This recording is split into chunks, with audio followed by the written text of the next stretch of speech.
Yeah, well, he just thought since it's a movie called Cats that he could be in the movie. Yeah, no, I know there's no actual cats in the movie Cats, but he's a cat, and he wants to be in Cats.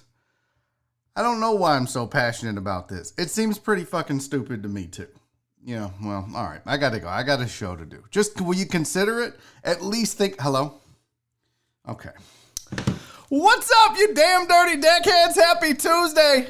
It's a solo Tuesday here on Barry on Deck. I am your host, Barry Laminack. Thank you for tuning in to episode 61 of this little show, my little corner of YouTube, my little corner of the interwebs. Happy to have you guys aboard. It's a solo show, so plenty of stuff that I have put together to talk about. I feel like when it's a solo show, I have to have a lot of stuff, right? Like I have to have a lot of things to give you guys because I don't want to just ramble. Although I do have shit to ramble about. I have things that are bothering me and things that are on my mind. I have a story to tell. Lots of stuff to get to. I have a story for you. You may have heard this story before, okay? But it goes back to my youth when I wanted to be cool and have a pair of parachute pants. So we're going to get into that because I have a picture that my mother sent me, and I forgot to, my stupid ass, all the show prep I did, I forgot to get the picture out and available. So I'm going to pull that picture up while I'm discussing it. Maybe I'll do the parachute pants story after the break. That way you stick around for it and I can prep the picture itself because it's going to be worth it. Anyways, ton of stuff to get to on the show. As always, first things first, got to give a shout out to the chat and everybody that's there. Chris, by the way, our first thumbs down is already in. So what's up to, what's his name? What's this dipshit's name that thumbs down the show every day? John Geiger. Go fuck yourself, John. Thumbs down to you. There you go, buddy. Reverend Chris Householder in the building. First in the chat. First in, first on. That's 2 days in a row for Chris Householder. Pissed Crystal Collins off because she was second. It's the worst when you just miss it, Crystal. I know. He said day 2. Yeah. It's Chris's house now. No pun intended. Yeah. Gregory Bacon Jr., what's up, buddy? Uriel Villanueva is in the building. Who else? Clarence is here. Oh, yeah, Clarence, you missed it by a mile. PayPal Pete is in the building. Jeff Bell is here. Fidel Limon. Truck driver Pookie, what's up, boy? Fake Tony Stark. I said Uriel Villanueva already. Chris Davis is here. Santos Martinez is here. Santos, I promise you I'm going to get that poll up today. I know you're itching to win that yard of the month. I'm going to get it up today, I promise. Cowboy Fam is here. Who else? Justin Swinford is in the building. Oh, shit. Keith Sager. And we don't even have lawn talking. Keith is here. I dig it. Who else? Jorge Pedraza. Oh, shit. G-Man. What's up, G-Man? Who else is here? Brandon Martinez is here. Yeah. There's my sweet Donna. She's here now. That's good. We can start. John Dory is here. Walt is in the building. David Green. Eric Elman. Who else? I'm scrolling as fast as I can. Brian McCartney, what up? First live show in a bit. Ready to get litty. Brian, where the fuck you been, man? No, it's okay. If you watch later, listen, if you make it live, I'm happy. If you watch later, I'm happy. Just the fact that you give a shit to watch either way, Brian, makes me happy, so don't worry about it. There's my Jen. Hi, Jen. What's up? Dr. Dre on 290. Steven Uzik first once the show started. Nope, Steven, that's not how that works at all. AR Platinum. Barry, did you see Lebanon? What's going on with Lebanon? Can someone catch me up? I saw someone sent me a video. It looked like fireworks were going off and an explosion. And I don't think that the explosion that I saw would be relevant to what fireworks would cause. Now, I'm no expert, so I don't know. But I don't know what's going on. Can someone shoot me a link or tell me what the hell is happening in Lebanon right now? But it doesn't look good, whatever it is. Aaron J. Bryan is in the chat. Terrence J. is here. Juan Gonzalez, what's up, cool arrows? Nope. Jesus Perez, Frank Ruiz, Gandhi. Oh shit, Gandhi is here. That's nice of Gandhi to come back from the dead just for this. Justin Kelm, what's up? Who else did I miss? I got to get quick. Alan Denson. Who else? Sergio.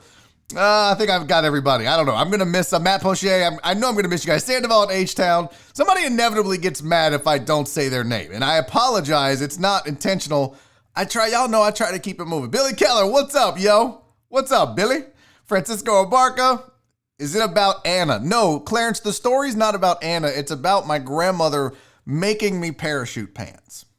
That's what it's about. And I actually have pictures. I told this story on The Usual Suspects a while back, but my mom actually sent me a picture of me wearing the parachute pants, not knowing that this is a story I have told on the radio before, but I have a picture of said parachute pants. So I'll tell the whole story with the picture and all that in hour number 2. So something to tease you and stick around for. Carlos Anderson is here. Quality sound, by the way, walking to work and can still hear. Oh, nice. Appreciate you, Carlos. Much appreciated. Justin Swinford, David Green with the first super chat. Popping that cherry. Thank you, buddy. Osuna is getting Tommy John surgery. Yes, I have bad news, and that is breaking, and it's sad, and it's just getting worse for the Astros. Rachel is here. Hi, tech heads. Hi, Barry. Can't stay today. Got to knock out final exams from a summer class. We'll hit the like and catch up. Hope everyone is well and playing nice. Rach, we love you. Be safe. Good luck on your exams. I hope you pass. And yeah, that's it. There's Eric Resendez. Here's another super chat from my dude, PayPal Pete. When is I don't know when is the homosexual cheerleader going to meet you at the slide after school? I don't know what that means. I don't know if I don't know what that means. I don't know. I feel like you may have just got me canceled for reading that. What's up, Alex Villanueva? Did I see Tiffany was here as well? I didn't see, nope. Tiffany, you're alive. I didn't see where Tiffany was in the chat, but thank God she's here. Robert Anthony is here. Mark Groppe is here. Oh, there's Tiffany. Hey, Tiff. What's up, Playboy? Okay, enough. We got everybody in the chat that I could get to. The thumbs down is gone. I shamed him. Way to go, John Geiger. Way to take the thumbs down away. Good job, buddy. I still hope you get herpes. All right, here we go. So much on the show today. Look, I got the parachute pants story. We're going to move it to hour number 2. All right, so that's going to happen. But I got tons of sports for you. Headlines. I have a question for you guys. I want your opinion on what Mike D'Antoni is doing to the Rockets. We're going to see if you guys agree or disagree with me. I do have the Osuna story. Coach Patterson of TCU is in trouble. We'll talk a little bit about something happened 27 years ago. Today, the Saints are putting in their own bubble, so to speak. And then a ton of stuff in the second hour, entertainment-wise. Ellen apparently is not a nice person like everybody thought. People in China are sending mystery seeds all over the world, so that's weird. And then just a ton more, plus a film session. And I have a really special break video for you today, but it's not a video. It's actually a song. At the break, I have a rap song I'm going to play for you that was created 20 years ago by one of the deckheads. And I'm not going to tell you which deckhead made this song, but I put 6 names on the screen during the break, and you'll have to guess as to who you think it is rapping in this song from 20 years ago. But one of the deckheads sent me some of their old music. I didn't know they were a rapper. They sent me their music. And I know there's another deckhead that has a rap song out that needs to send it to me, and we'll do it again. So, yeah, it'll be good. I did Francisco see Trey's audition tape for the Ellen show. Probably not going to get it. So I love the guy. He needs his own show. Look, Crystal's already guessing. How do you know Dr. Dre on 290's even on the damn list? I mean, he is, but how do you know, Crystal? Are you watching me? What's going on here? All right, so let's get to some of these sports headlines first. If you don't know, man, baseball arms are just literally falling left and right. Braves ace Soroka is out for the year with a torn Achilles. Ohtani got shut down as a pitcher. Now he's day-to-day as a DH. Of course, you heard the news about Osuna, and we'll talk a little bit more about that. The Cardinals have been testing positive, and now Yadier Molina comes out and says he's among the Cards that actually tested positive. Oh, I mean, look, there's a ton of arm injuries in baseball that's happening right now, and the question becomes, is this a product of how they stopped spring training and then started it again? I don't know if that's the case or not, but it seems like we're seeing a lot more arm injuries than we normally would this early in a season. Now, normally you're going to get a lot of guys that get injured. I get that. But it just feels like it's way too early to be having this many guys with season-ending arm injuries. And you wonder if this is an issue caused by the stop and then the restart and how they did it. And did they give the players enough time to get into game shape and get up to speed? So it's troubling, but it is what it is at this point. We all wanted baseball. They wanted to play. They wanted to make money. The owners wanted to make money. So here we are. Last headline that I had for you, the NFL opt-out deadline is set for 4 p.m. Eastern time on Thursday. This gives players the opportunity to say, hey, look, I don't want to play this season, so whatever benefits I can reap from that and not play, or whatever clauses they have built into the collective bargaining agreement for this weird season, they have to step that up. They have to make that decision by 4 p.m. on Thursday. So that's some of your sports headlines. A sport headline out of Houston. Question is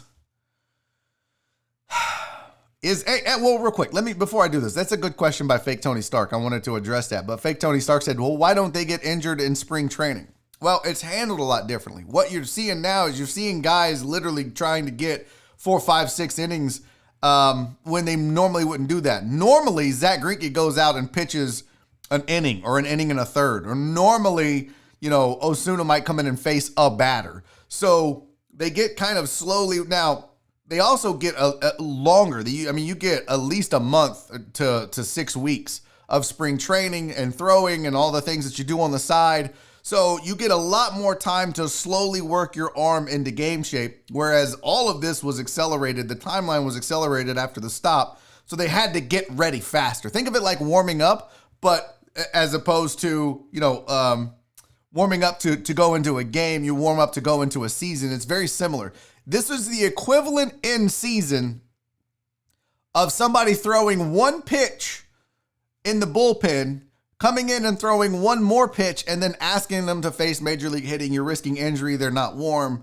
The numbers could be worse. That's why you're seeing a lot of walks too, I feel like. So take that example and then stretch it out over a further amount of time. And that's the problem that we're seeing with major league pitching right now. It's just what I think. I don't know. Maybe I'm wrong. But Osuna looks to be done. Everybody seems to think that he's going to have season-ending Tommy John surgery. Mark Berman of Fox 26 was reported on Twitter that an MLB source told him the initial diagnosis for the closer is that he needs to undergo season-ending Tommy John surgery. However, Osuna is getting a second opinion. If the initial diagnosis is accurate, it would be a huge loss for the Astros, obviously. And then Dusty Baker went on Sports Talk 790. I believe he was on the Matt Thomas show. But he said, when asked about it, he said, it doesn't look real good, actually. Osuna went and had an MRI yesterday. He's in our prayers and in our thoughts. The reality is it's probably not really good news. That's the part that worries me more so than Mark Berman's MLB source. If Dusty Baker is throwing out thoughts and prayers, that's ball game. That's ball game. So, yeah, Chris Davis said if Osuna has Tommy John, he's probably done with the Astros. It very well could be the case. I mean, if Justin Verlander's elbow doesn't recover and they're saying that they're seeing flashbacks of Lance McCullers with Justin Verlander. He could very well be done. There are a lot of guys that if this season keeps going the way it's going, you may never see play in an Astros uniform again. Very possible. And then the house is saying trade Tucker. Calm down. Look, I'm going to say this one more time. It's a 60-game season. I don't want to see these cats chasing a ring for a 60-game season. If I'm the Astros at this point, considering that you lost draft picks because of the sign stealing scandal, maybe just go ahead and tank. I don't give a shit at this point. You may not have a choice. You may tank just because the team is so bad from a pitching perspective. But no Osuna in the bullpen. None of that stuff.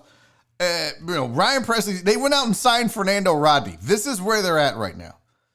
And I get it. He had a 4.40 something ERA with the Nationals last year, won a World Series, pitched okay. Man, y'all are wanting trades. I don't give a shit about this season. Let these young guys see what they can do before you make trades. What's the point of this season? With no Justin Verlander, no Osuna, you're going to go out and get an ace? I mean, all the aces are falling by the wayside. And nobody that's contending is going to want to give you an ace. I just think at this point, you dance with who you got. And, if you look, it's not a difficult division to win. You're going to make the playoffs. Who knows what happens after that? You get into a short series, maybe some things happen. I'm not trying to be Jerome Solomon here, but I'm just saying I'm not doing anything right now. Fake Tony Stark. Fernando Rodney's 80 years old. I'm not doing anything, though. I don't care about this season other than wanting to watch sports. I don't know, maybe you guys disagree with that, but as a sports fan, I do not care who wins the World Series this year. I just want to watch dudes play baseball and run around. That's it. So even if the Astros won, I would be like, don't really care. I don't give a shit. It's a 60-game season. It's not the same. It's a 60-game season with runners on second base and 7-inning doubleheaders. It's not the same baseball. It's not going to be the same World Series champion. So I don't care about the season. So I don't need the Astros to run out and make a bunch of knee-jerk reaction trades and get rid of guys who could potentially be stars long-term. And I saw this name yesterday, and it's a cautionary tale, okay? It's a cautionary tale. But somebody said, Kyle Tucker, could he be the next JD Martinez? And that's what you have to be worried about. That's what you have to be concerned about, is that you give up on a guy too soon. Now, you don't want to wait too long, but you also don't want to give up on a guy too soon that has the potential. This dude hasn't even had a full season in baseball yet, and I'm speaking of Kyle Tucker. So don't chill with the trade talks yet. I mean, let him get, 2 full seasons of ABs under him, which is about 1,200. He's sitting at 160 at-bats and seeing major league pitching. Don't do anything crazy just yet. Hey, what's up? John Wesling's in the chat. Fidel Lamont said the Rangers couldn't win if they were the only team left with COVID-19 or without. Well, there's that too. Steven Uzik said, I may start watching hockey now that baseball seems to be pretty meh this year. Listen, it's possible baseball, with the Cardinals having an outbreak, the Marlins, baseball might just go away on its own. You may not have to worry about any of these injuries. If they can't figure this out, it's getting bad. So there's your Osuna news. Pretty bad news. Okay. Total Dallas. Sorry, buddy. I want to switch gears for a second. I want to talk a little basketball. I was looking at some box scores last night. You guys know me. I love my numbers. All right. Oh, Brandon Gary. I'll take that bet. Baseball won't make the halfway point. It's only got to go 30 games, right?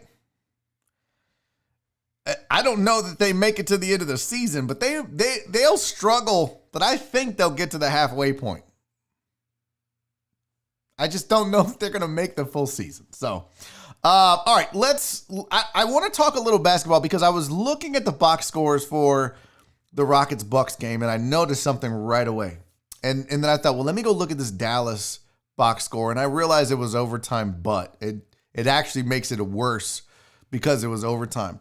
But a concern I have, and guys, again, this is just me talking over here. This is just me talking.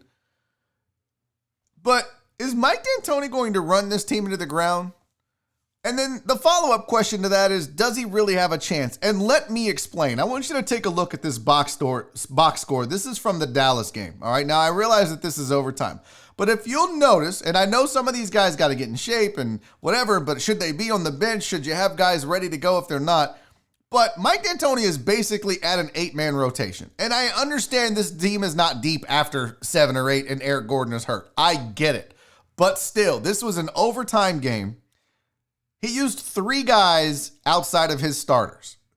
So if you look, all the starters played at least 40 minutes. You had Gerald Green, Ben McLemore, and Austin Rivers. They played 20, 14, and 20 respectively. No one else sniffed the floor. No, you didn't put Tyson Chandler in for 2 minutes for defensive purposes at the end. You didn't put DeMar Carroll. You didn't do any of that. You ran with an 8-man rotation like it's the playoffs. And okay, I get it. Mike D'Antoni's trying to win right now, but here's the problem. Look at Dallas. Dallas, I mean, if you look, they played what? 1, 2, 3, 4, 5, 6 guys, 5 guys off of their bench. Okay. So Dallas played 10 guys in an overtime game. Let's take this a step further. During the Bucks game, oh wow, big surprise. Same thing. 22, 20, and 19 from your bench as far as minutes played, 3 guys. Did I say Tyson Chandler? Oh yeah. Oh, Tony Stark said I forgot they had him. Yeah, look. Oh, did I say Gerald Green? Damn it, Jeff Green. Yeah, my bad, Johnny. Yeah, that's Jeff Green, not Gerald. I'm a dumbass. I even see the J there. Point being, they've got an 8-man rotation that Mike D'Antoni is employing right now. And what concerns me is, even look at the Bucks game. Now, this wasn't an overtime game, but the Bucks are still putting in guys in the rotation to go out and get 3 or 4 minutes. Here's the thing. I understand that the Rockets are in the unenviable position of chasing. They're trying to maintain a 4-spot, 3-spot, or whatever. Not that home court matters right now. It doesn't matter. It's just a matter of who you're going to have to play. That's really what we're talking about is, you're going to have to play Utah. You're going to have to play Dallas, or you're going to have to play the Clippers. You don't want to fall down and have to face one of those teams. But the fact of the matter is if you're exhausted by the time you get there, none of that matters. And you can see that other teams right now, are doing, I think, what you should be doing at this point in the season. We're 2 games into the restart. 2 games in, and we're already tightening up the rotation so no one else sniffs the floor. I know he's got to do this. I get it. They're chasing. Those were 2 really big games against 2 really good teams that you had to start off on the right foot and get those wins. But my concern is you've got 2 of the top 5 players in minutes played, and James Harden and Russell Westbrook. PJ Tucker, I think, is top 20. So you got 3 guys out of your starting rotation that are top 20 in the NBA in minutes per game. I don't want this team to be exhausted, especially because they're already running small ball. They're already, in some cases, at a disadvantage in the playoffs when the game slows down a little bit and you start to go down low more and it starts to be more physical. That's a concern for me. So I'm not suggesting that D'Antoni's doing anything wrong necessarily because he doesn't have a choice. He's chasing a slot, but it's troubling after 2 games, if nothing else, just to see the fact that right now this is an 8-man rotation, and when Eric Gordon comes back, that's going to provide some relief. But still, it's a concern. So, I don't know. Maybe you guys disagree. Then that's fine too. You don't have to agree with my takes on this. It's just something that I noticed that I thought, man, not a lot of guys playing for this team. And so far, the 2 teams that they've played, they rotated quite a bit. Chris Davis at counterpoint. Giannis was tired at the end trying to do everything. Giannis has not played many games over 35 plus minutes. 4 months on not playing does allow them to be more aggressive. Okay. It's a good counterpoint, but again, a month from now, how's this going to affect them? I mean, if everybody else is more rested, of course, maybe he's already like, hey, look, this is our playoff rotation. This is how we're going to play plus EG from here on out. We're treating all of this as the playoffs. Like all of this is our playoffs. And maybe that's the mindset, and that's fine, but it's just a concern. I hate to say it, but I can see a scenario where a game 7 against the Clippers or against the Jazz, where you're like, man, those guys look out of it. And let me tell you what goes when you get tired. This is a fact. Guess the first thing that goes when you're starting to get tired? Your legs. And guess what you need to shoot all those threes? Legs. Just say it. Keep an eye on it. That's all. Keep an eye on it because that's a bad trend, in my opinion.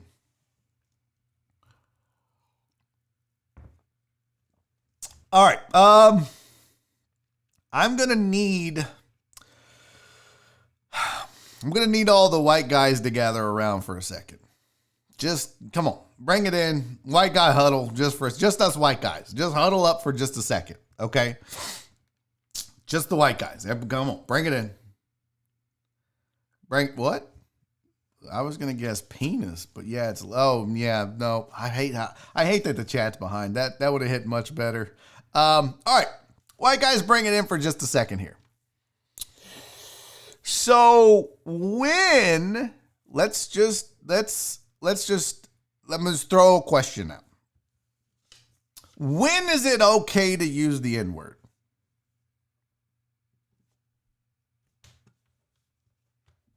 Never. Okay. The answer, if you didn't post never in the chat, just the white guys. Just the white guys. It's never. Even, here's the thing, even if you're telling other people to stop using the N-word, you can't actually say the N-word to say stop using the N-word. You have to literally say N-word. I don't know how. I need to send an email out to all of the white dudes. I actually have a distribution list that I can send. It's just all white guys. Every white guy is on the distribution. Literally, I can just I pull up Outlook, and you know how you can choose like a person or a distribution list. I just type in white guys, and I send an email. All the white guys get it. And I only use it for special occasions like this, but I'm going to have to send out an email that no matter what, at any point, it is not okay to actually say the N-word. As white guys, we have to say N-word. That's the rules. That's what we're playing by. That's a basic thing here, okay? Yeah, what if you're singing a rap song? Then here's what I did. All right, now most people know growing up, especially in high school, most of my friends were African American, and I don't say that to try to impress you. I say that because it's fucking true. If you look at a picture of me in high school, it's pretty obvious who I hung out with. I can tell you from experience of riding around in a car, being the only white guy with 5 black guys in the car, and NWA on the radio, because that's what was cool at the time. I can tell you that, yeah, it might be your favorite song. And yeah, maybe they say the N-word 5,000 times in the song. It's never okay to say it. What I used to do is I would just substitute the word cracker for the N-word. And that's how, so I would be like, yeah, I'm a bad cracker. That's it. It's that simple. So I bring that up because it's not going well for Coach Patterson out of TCU. Apparently, Mr. Patterson overheard a player using the word in the locker room. And so Gary Patterson decided, you know what? I'm going to hold a team meeting and let them know that it's not okay to say that word. So instead of, in Total Dallas, see, hold on, pause, white guy overcorrection. Nope, it doesn't depend if it's GA, if there's an A or an ER at the end. It doesn't matter. It's not okay. No, Brandon Gary, I promise you, I'm not going to speak for black dudes, but I promise you, your black friends don't care if you slip during a song. They want to punch you in the fucking face for doing it. I promise you. I promise you. I promise you. Shouldn't slip. Just not a thing. John Parker said, I have black, Hispanic, and Asian friends. I'm hella woke. Okay. Good for you, buddy. Chandler said, for some reason, I had to explain this to someone a few weeks ago. The word holds negative value to white people, so what is the point of saying it? Exactly. This is and that's the argument, right? White people are, well, they say it. Yeah, they are taking the power away from the word. That's the whole point, right? Like, white guys had their run with that word for a really long time, and they used it to degrade, demean, and demoralize a group of people. And that group of people said, we're going to take that word from you and flip it And now we're going to take the power of that word away because of the intent of the word. So now, I'm sorry, but these are the rules we're living in. It's not okay. At any point, no matter what you put it, yeah, but what if? Nope. The answer is no. A and ER accidentally in a rap song. If you're talking to a group of football players because you don't want them to say it in the locker room anymore, you can't stand up there and say, hey, I don't want y'all saying anymore. It's not okay, Gary Patterson. It's not okay, white guys. It's not at any point. So Gary Patterson is in hot water because he literally stood in front of a football locker room full of players and yelled at them for using the word and said, don't use that word. He said he got called out for it on Twitter, and, you know, there was some context to it that it wasn't that he was using it directed at the player. He was saying, I want y'all to stop using that word, but he was actually using the word and doing so. It's very complex, okay? It's very complex. So he put out a post that said on Twitter, he said, I met with our seniors and leadership council last night about how we move forward as a team. Together, we are committed as individuals and as a program to fighting racial injustice of any kind. I apologize for the use of a word that in any context is unacceptable. See? Now, someone else probably had to write this for him. I have always encouraged our players to do better and be better, and I must live by the same standards. And yeah, look, I don't know what else. I don't know how else to tell this to my fellow white brethren. But there is no circumstance where it's okay. There's just not. Total Dallas said, when singing, say ninja. You do what you want, Total Dallas. And if you get your ass whooped, I don't want to hear it.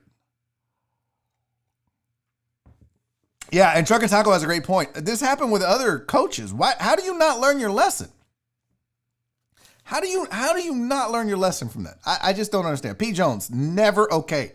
Guys, I'm telling you. By the way, P. Jones, hey, I need y'all. This is a white guy huddle right now, okay? This is a white guy huddle. This is only white guy. I'm just talking to white guys right now. I'm just kidding. Donna, can we talk yet? I'm sorry. I should have been. Listen, I don't feel like white ladies are as guilty of this as white dudes. I mean, there are plenty of white ladies that use the word, and most of them are Karens, and most of them. But I just feel like it's probably a bigger issue amongst white dudes. Crystal Collins, my black daughter does not allow anyone to sing any form of it. I wouldn't even try. Yeah. There you go. Jen, I had to break my silence. Fake Tony Stark, I said this on the press box. When I talk to my child about not using curse words, I don't use the words to explain. Exactly. Yeah. Donna, go. You're on the clock. Thank you. Donna's like, can I answer? Never. It's never okay. Yeah, just skip the word, guys. This isn't difficult. What's up, Deanna Taylor? Welcome to the show. Better late than never, my dear. P. Jones, my bad, bro. Do your thing. Listen, the problem is, P. Jones, if it's coming from another white guy, it might not feel as devastating to the white guys to hear that they can't say that word no matter what. Because some white guys are like, what? Like, never? No, ever. Never, ever, ever. Not even if you're explaining to somebody that they shouldn't use the word. Are we clear on that? Oh, yeah. That was great timing. Oh, my God, that was great timing. Chris Householder, in my life, I only ever used it when singing along with songs, but stopped even doing that long ago. Thank God, bro, because it's not okay. John Parker with the super chat. Thank you, buddy. Keeping the show rolling, man. Thank you so much. He said, helping Barry get a lawyer after he just excluded other races and women from his huddle. Yeah, it's not. I don't need a lawyer, John Parker. But thank you for the $5 super chat. That's very kind of you. That was just a message for white guys. I wasn't excluding. It was just a message for white guys. That's it. I just, one thing, one step at a time. And then we'll talk about, is it okay for Hispanics to use the N-word? Which it's not, by the way, unless you're like Dominican or Puerto Rican or something like that. But if you're, yeah, we'll get there, okay? Because trust me, I also have plenty of Hispanic friends that think, oh, well, I'm a minority, I can use the N-word. Nope. That's not how that works either. Sorry. Unless you have, African blood in you, probably not going to be okay. I'm sorry, guys. I don't make the rules. Like, if you're Dominican, which I learned this because I was like, wait, whoa, bro. Why is J-Lo saying that? And then someone pointed out, J-Lo's Puerto Rican. And I was like, oh, well, what does that mean? And they're like, well, Puerto Ricans, Dominicans have African roots. So they are part black, we'll say. And I was like, well, it feels like they're getting off on a technicality. I mean, let's be real. But, okay, if that's the rules, I'm just here to obey and abide by the rules and then report them to my fellow white brethren to make sure that they don't mess up. I'm not making the rules, guys. Just so you know, don't kill the messenger. Disappointed white guys. Afro-Latino. Thank you, Robert Anthony. That is the correct terminology. Again, I'm a white guy. I'm uneducated. I do my best. Afro-Latino. So, yes, there are, or as they would say in the Red House commercial, Hispanics. But it's still not okay if you're just like my wife. So her lineage, her heritage, her family is from Mexico, right? So I think she's third or fourth generation American. Yeah, her grandparents, I think, are from Mexico, if I'm not mistaken. I should probably know that. Anyways, even so we'll just say she's Hispanic. She's Latinx, right? Latino, Latina, but they are from Mexico. And so she has brothers, and this is just an example because these guys don't do it. Shout out to Alex and Raymond and Junior. But never, ever would it be okay for those guys to use the N-word. Just because you're a minority doesn't, it's not like white guys and then, I should say white people and then everyone else can use the word. No, it's not how this works, okay? I'm sorry. If you're not black or if you're not Afro-Latino or Afro whatever, don't. Now, let's say you're Tiger Woods. You're Asian and African. Okay, yes, you can African American and Asian. You're welcome to do that. But 100% Asian, Cowboy fam, you are not allowed to use that word, sir. I'm just trying to set the rules here, guys, because I'm tired of seeing white people get in trouble and be like, "Well, I didn't know." Yeah, you did, dumbass. You knew. So now there's no excuses. I'm going to clip this. I'm going to put it on YouTube. And then make sure you share it with all the white guys in the world. Every white guy should have to watch this part of this show. Just so we're all clear where we stand on this. Let's see. What am I missing in the chat? Chat looks good. Total Dallas. My Hispanic in-laws say it, but I know they grew up in the hip-hop culture, so I don't get offended. But that doesn't make it okay for them to say it. I grew up in the hip-hop culture. I don't say it.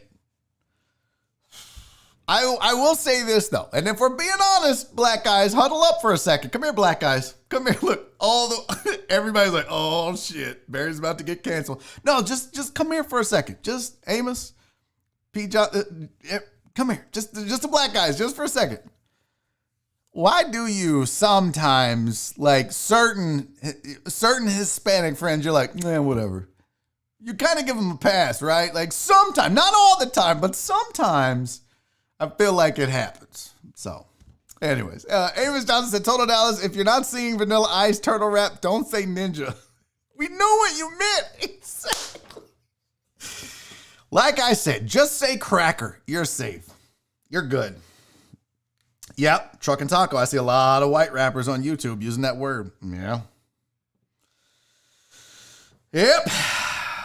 Truck driver Pookie, fine. I'll bring my brown ass back in hour 2 to cap on Barry's pants.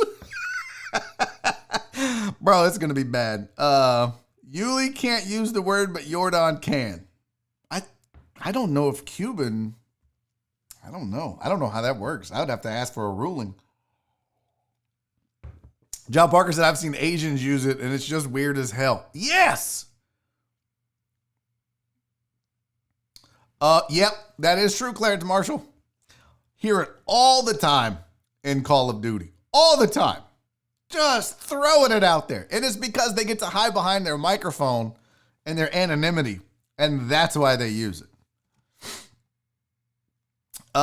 Cowboy fam noted. Yes, sir. Please don't do that. What up, Brandon Hannon? How goes it, buddy? What about Bill Clinton? No, Bill Clinton is a white guy. Not allowed. Kobe was white and said it. No, Kobe's not white, Demetrius. What are you talking about? Oh, man, this is so great. The chat is, I really wish everyone would just stop using it. Problem solved. Amen, Jen. Amen. Did I get, what? There goes YouTube being YouTube. What happened? Did I get taken down? Am I off right now? What, am I down? I hope not. Oh, what about when comedians like Tom Segura use it to prove a point to little people? Not okay. I know. Neil Brennan has a bit about it. Or he's allowed to say it. Not okay. In my book, not okay. Ralphie May, whom I really loved, said it all the time. Not okay. And not even in a joke. It's not okay, white guys. Get back in the huddle. Mark, get back in the huddle. It's not okay. If you like, but what about, no. Yeah, but no. Stop saying it. It's not okay. Yeah, somebody said Tekashi 6ix9ine gets a pass. I think he's mixed. I think he's Afro-Latino, according to what it was. So, no. Robert. Abraham Lincoln. Wow. I'm going to leave that to the black delegation to decide if Abraham Lincoln would get to use it. I mean, he's Abraham Lincoln. But that's not my decision to make. So I'm going to have to defer to the black delegation on whether they would give Abe Lincoln a pass. That's the only white guy I can think of that might get a pass. And it wouldn't be like perpetual. It wouldn't be it's not like Abe, when he was alive, could just walk around and be like, hey, what's up? And then use it. Like, one time he could be like, well, and then just say it. And just get it over with, and they would be like, all right, Abe, you won't take an ass whooping for, you get one time. I don't know, though. Maybe not. Maybe no. Maybe the answer is still no. Because I'm going to tell you right now, for me, you can, yeah, but 1,000 different fucking times, and the answer is the same. No, it's not all right. Dr. Drago 290, why you watching all them white rappers, Truck and Taco, looking for the next boom boom? Man, don't even... Oh, so I guess YouTube had a lag. Okay. Well, as long as we're still on. That's good. Crystal Collins says John Geiger says it. Oh, look. Go look at a picture of John Geiger. He's used it. I mean, I'm just going to assume. He's got the I say that word at least once look. So, that's so funny. Well, anyone can use it just like anyone can get it. That's, there you go.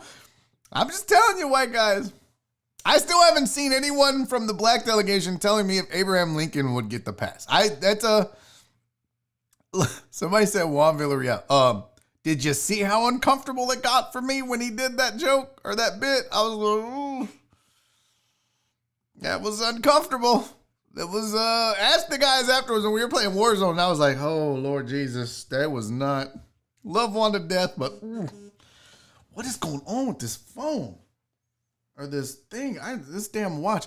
I have this smartwatch that I never use this thing, and now it won't shut the fuck up. And I never wear it because of that reason. I don't need to know about that. I have a laptop. Let's see, who else? John Geiger looks like he thinks water is spicy. Oh, here we go with the John Geiger slander, and I am not going to stop it. Amos Johnson, nope. Old Abe will get these hands too. Told you. Drew Anderson said one-time pass. Okay, well now, see, thanks, FaZe. Much appreciated. It's a fine line. You got to be real careful. All right, I got a couple more sports things for you before we wrap up hour number 1, and then we'll come back with the parachute pants story. No sports in hour 2. No sports. It's all going to be fun and games and shenanigans. I'm with Amos. See, thank you. I was wondering I'm like, black delegation, where we at on Abe? And you guys are just sitting there. I'm not saying nothing. Now we know it's 2 votes to 1. Abe will get these hands if he says it. Okay. I feel like we're making progress here. All right, before we get out of here, a couple more sports stories for you. On this day, 27 years ago, speaking of catching these hands, Robin Ventura thought that he was going to go out and punk an old man named Nolan Ryan because old Noli put one in his ribs. And then Robin Ventura learned what a good old Texas boy can do.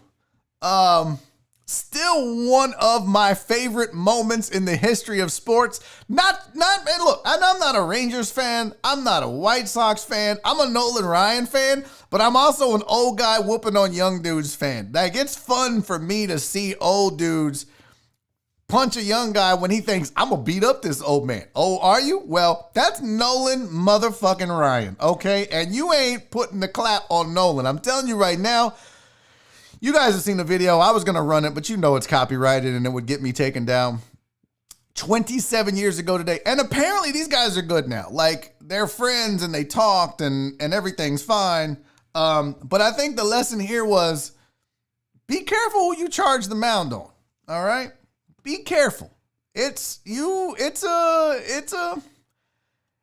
risky proposition. And I know you thought, he's old. I tell you what, the crazy thing though, can I point something out here? And I don't think anyone has ever brought this up about this picture. And I'm not suggesting that I'm a trailblazer. But why? Now, we talk a lot about fisticuffs on this show. We talk a lot about the art and technique of fighting. We talk a lot about how to defend yourself in the streets. I try to give you guys what little knowledge I have and pass it along when we see a fight video and people are making mistakes, and this is not how you defend yourself in the streets. Now, one thing I want you to notice, why is Nolan Ryan, I like the headlock. I'm good with it. Not the best technique in the world. He's got his tongue out, so you know he's concentrating. You know, you ever notice that when people are I don't know why people do that. If they're concentrating on something, they're like, I don't know why that's weird to me.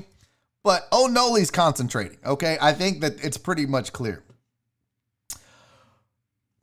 I'm not worried about the headlock. Why is he making a noogie knuckle to throw a punch? Did you notice that the middle knuckle is extended? Why is he trying to punch like that? What is that? No, listen, do me and you a favor. Never, ever, ever throw a punch like this with enough. Like, if you want to noogie somebody, you old rascal, frogged you, bam, okay. Then maybe put that out, because you're not going to, but if you're in a fight, you've never seen a fighter, a legitimate fighter go, what's up, bitch? And then put two. No one's doing that. Please, for the love of God, do not throw noogie knuckles. You're going to break your fucking finger. All right? Just make a regular fist and punch him with that. And for the record, if you go back and watch the video, he punched, the first 5 punches was on the top of the head, and then he got one underneath in the face. Don't punch anyone in the head. You'll break your hand. No noogie knuckles. Don't punch the head. It's real simple. Other than that, I salute you, Nolan Ryan. You're one of my heroes. And not just because you whooped Robin Ventura's ass, just because you were a badass on the mound. In fact, my dad, I remember this. This is fun. This is how You can tell my dad voted for Trump. You can tell my dad is like, I'll never watch the NFL again as long as they're kneeling. That is literally my dad. But, see, LFG Media, I broke my finger in high school. No noogie knuckles. Fuck around and do it. Okay? My uncle had a half finger and then no punch is real. That's outstanding. Listen.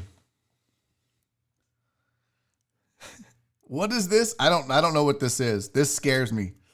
Do I have to? Ooh, this is scary. I don't know what this is about, but P. Jones said, my bad, I'm driving. I couldn't text, but only one POTUS can say the N-word and it ain't Abe. Well, fact. One. Bill Clinton. No, just kidding. Barack Obama. I know. Okay. Thank you. Thank you, Chris. Now, here's the thing. Don't do the knuckles up thing, right? Because you're gonna break your finger. I had a point. Oh, yeah. Don't punch on top of the head. You're gonna break your finger. I was telling you guys about my dad. So my dad, he's obviously Mr. I'm never gonna watch the NFL because Kaepernick kneeled. That's my dad. All right. And he swore. I would go to his house and he'd be like, well, I'm not watching that. And I'd be like, well, I'll go in the other room. I'm watching football today. Now he's watching football again. He's hard-headed. He means well, I guess. Listen. So, when the Astros let Nolan Ryan become a Texas Ranger, my dad swore he would never watch baseball again. And guys, I am not bullshitting you. He never watched baseball again after Nolan Ryan became a Texas Ranger and the Astros let him go. Did they trade Nolan or did he leave? I don't remember now. Was Nolan traded to the Rangers? I feel like Nolan was traded to the Rangers. Yeah. Nolan Ryan trades. By the way, anybody trading Nolan Ryan's an idiot. No. So he was granted free agency in 88. Okay, yeah. So signed by the Rangers in 88. So they did let him go. My dad, when that happened, when they didn't re-sign him, he swore he would never watch the Astros again. And I thought, after a few years, like he'll come back. With the World Series against the White Sox, I figured that dude has never watched another Astros game again. That's how hard-headed that man is, but that's how much we loved Nolan Ryan in our household. Nolan Ryan and J.R. Richard, we loved those two dudes so much in the Laminack house that my dad swore off the Astros forever because they let Nolan Ryan walk. All right, one more sports story before we get to a break. So, Clarence, pay attention. Walt, pay attention. All my 504 boys and gals, pay attention. But New Orleans has rented out 4 floors of a hotel in downtown New Orleans in order to create an optional bubble-like atmosphere for players and staff if they choose to stay there during training camp, according to Mike Triplett of ESPN. Staying in the hotel is optional, and head coach Sean Payton anticipates that 150 people will stay at the facility out of 180 players, coaches, and executives. And while I think this is a magnificent gesture by the New Orleans Saints, and at least they're trying to do something to create some sort of safety zone, some sort of bubble for their players, here's the problem. If all 180 players and all the players that you're going to come in contact with on the field aren't in the bubble, it doesn't matter. There's still a risk. You have 180 people. If 150 of them say we're going to stay in the bubble, but the other 30 don't, you still have a risk. To me, it's pointless. I understand the gesture again. I think it's great that they're doing it. It's a wonderful gesture by the New Orleans Saints. And I think all the teams should do it. I think the NFL should just figure out a bubble mechanism. Do it that way. But it's not. Look at baseball. It's not going to. You can bubble up all you want. If everybody's not doing it and you're coming in contact with people on the field or other people on your team that are outside of that bubble and they're anti-maskers or they don't, I'll just run to the store. I don't need to wear it, whatever. It's not going to matter, unfortunately. But a great move and a great gesture by the New Orleans Saints to try to do the right thing. Unfortunately, the times we lived in, probably not good. I agree, Clarence. At least they're trying. I agree. I've said that. Don't miss take what I said. I said props to them. Thank you for stepping up. Thank you for spending the money. Probably not going to matter, unfortunately. It does lessen the risk, but it doesn't mitigate the risk, and that's the whole point of the bubble. Look at the NBA. The NBA has their bubble. They went, 2 weeks straight of testing with nobody testing positive? I don't know how enforcement is going. I don't know if they were like, look, just bring all the whores, bring all the weed dealers. Let's get them all in the bubble. We get it. We're going to have it. Okay, we'll turn a blind eye. We already said we're not testing for weed. But everybody get in here. All the saints and sinners and players and coaches and everybody. Side pieces and baby mamas and everybody get in here. And nobody fucking leave. And it'll be debauchery or whatever. But you know what? We won't have positive tests. And so far, the NBA has done a really good job of that. And it's because they're controlling the environment. So, while it's for guys who don't want to risk bringing something home to loved ones. Okay. So they can stay there instead of going home every day. I dig that too. That's a good point. Still run the risk of your football team getting it, but fair enough. You can go to work. And then when you're done, you can go home and not have to go home to your family. Although that sucks. That's a bad trade-off. All right, guys, it is 2:56. That is hour number 1 of Barry on Deck, a solo show on a Tuesday as we do. Thank you all for participating in the chat. Plenty more shenanigans and fun stuff coming up. I still have this story about my parachute pants and my breakdancing days, and we're going to discuss that in detail. And I also have a ton of entertainment stuff. If you recall back on the show slide, we still got to talk about dating bio do's and don'ts. If you're a single man and you're watching this show live or later, I've got 10 do's and don'ts or 10 no-nos for your dating bio. Plus, I'll give you some of my own tips, and maybe we'll ask the lady deckheads to give us some advice on what they look for in a dating profile. We'll talk about that. We'll talk about why mystery seeds are showing up inside of a bunch of American and I guess all over the world mailboxes. They're just coming from China, just random ass seeds. Apparently, Ellen is a meanie pants. We'll talk about that. Our smart speakers listening to you. And finally, we'll have how men actually shower plus a film session. That was a video I saw from my buddy Kanis Nana on Twitter. All right. Back in 5 minutes. Remember, guys, remember, this break, it's a rap song from a deckhead from 20 years ago. Truck driver Pookie. It's not Guy on a Buffalo. That is over. Can we move on? I realize you guys loved it. It's dead. I mean, the Buffaloes, hopefully it's not dead. Or the guy on the Buffalo isn't dead. But we have to move on from Guy on a Buffalo. However, this was sent to me by a fellow deckhead. It is a rap song that they recorded 20 years ago on their way to getting a record deal. This isn't just something that they made and put on their SoundCloud. This is legitimate. And I put 6 names on the list of who it could be. One of them is actually the rapper. The others are not. But they could be.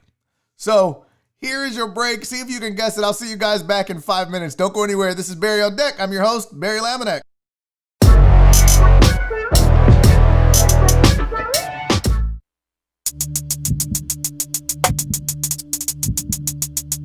You are now entering the swamp. You will now be devoured by nine. So come on. What? This is the intro of who I be. This is the intro. N-I-N-E. This is the intro. Come on, follow me. Prepare yourself, world. Ain't no stopping me. This is the intro of who I be. This is the intro. N-I-N-E. This is the intro.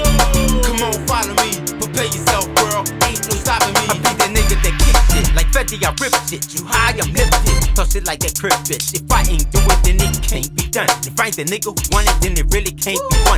That's the done. Rock the nigga cocaine. We completely different and 100% the same. And I'll be in total bliss if it's done by Optimus Black. We got niggas off in the back with slugs in their mouth and gangsta fucking tats Now what you can do with that? I love it, off tap. Nigga, I'm off the hinges trying to punish this track. Now guess who came through and who I brought with me? I rock the block so hot, it's so cold and it pissed me. I'm so fire and crispy. Then there waits a child. The only way you can be this shit is if I bite your style and chew it up and digest it. Push it through my intestines. I was created to raise questions and teach niggas lessons. I'm locally accepted, nationally recognized, internationally known and universally idolized with my intro of who I be. This is the intro. N-I-N-E. This is the intro. Come on, follow me. Prepare yourself, world. Ain't no stopping me. This is the intro. Of who I be. This is the intro. N-I-N-E. This is the intro. Come on, follow me. Prepare yourself, world. Ain't no stopping me. And if I bust one or two, it's guaranteed I'm gon' get one of you. Don't play with me, in my home you get 10 checks. It's 009 and my mission is the shirt wet. Like Columbine, if your heart is irregular, you recognize that I'm killing all bacteria. You're pasteurized, now I got the block roasted. You're trying by, but you're still not focusing. Your thoughts collide, I'll leave your mind twisted. Pay attention, I'm a little narcissistic. With bad intentions, you ain't to be trusted at all. Hating on this thug shit, fuck y'all. This is the intro. Of who I be. This is the intro. N-I-N-E. This is the intro. Come on, follow me. Prepare yourself, world. Ain't no stopping me. This is the intro. Of who I be. This is the intro. N-I-N-E. This is the intro. Come on, follow me. Prepare yourself, world. Ain't no stopping me, nigga. What? It's still trill. Even with the absence of cocaine, I'm representing La Cosa Nostra till I die, nigga. I must do my thing. I will do my thing. So world, prepare yourself, cause this is my time, my time. Nine. I'm ready for all comers, funky like Saint under. It's time that your mind succumbs to this night wonder. I'm putting your all in stitches, switching your known existence, collaborating meditation with awfully neurotic pitch. Now who wants to be the first to step up and get blasted? I've been spitting for years, so my film constantly dressed. I'm coming for the title, somebody about to up acid, running nouns and verbs, virtually fantastic. Intro to the industry like birth to the world. I'm causing heavy head trauma like when Mike burnt his girl. Y'all can't touch me now, faster than any entity. I got you on IO with ego-related injuries. Pride crush, women fucked, and I just started. We gather here today cause you diligent party. In this rap race, my adversaries invincible, but y'all ain't winning. This is the beginning, nigga. What?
Number 2 of Barry on Deck is upon us. I am your host, Barry Laminack. Thank you for sticking around through the break. If you did, if you didn't, you're not hearing this right now, so it's pointless to talk to you. But I appreciate you guys being here.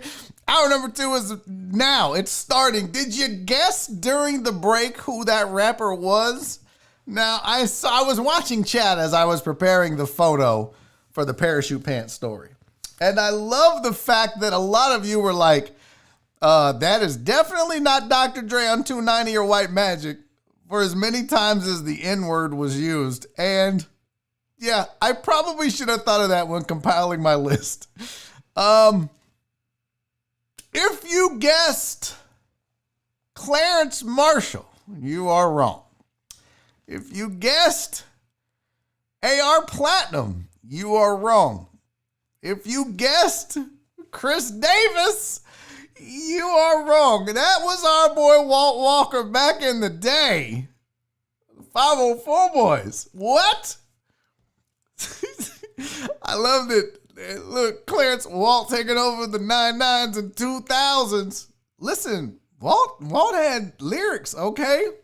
Walt, I'm impressed.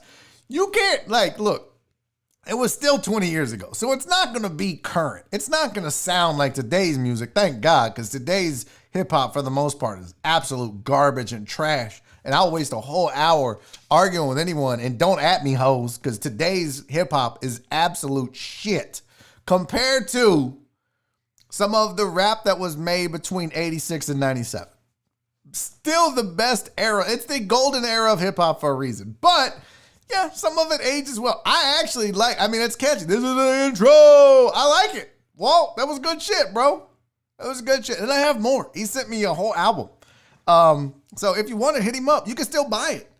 You can still buy Walt's album. I don't even know if he gets a cut. He may have had a bad record deal. He probably don't even get a cut. Chris Davis, who are the 5 greatest rappers of all time? KD, because I spit hot fire. That's a classic Dave Chappelle reference. Why didn't Juvie make an appearance? I